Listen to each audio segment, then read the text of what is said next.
Hey there, welcome to today's video. We're going to walk through a step-by-step tutorial on using ActiveCampaign for email marketing. This tool is great for managing all your email marketing needs. If you want to give it a try, click the link in the description below to start a free trial, or log in if you're already a user. Let's dive in.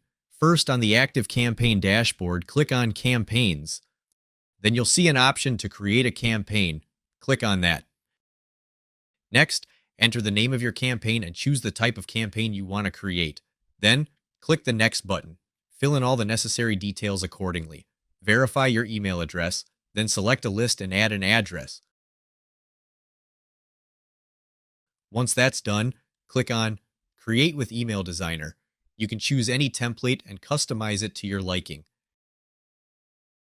After you're finished, click the Next button.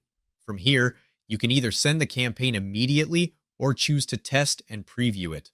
I hope this tutorial helps you a lot, and grab our free email list building course linked below and discover how my team and I rack up $3,493 in commissions while supercharging our email list.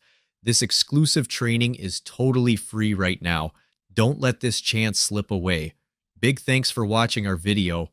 We're stoked to have your support and hope you had a blast. Keep your eyes peeled. More epic content is coming your way.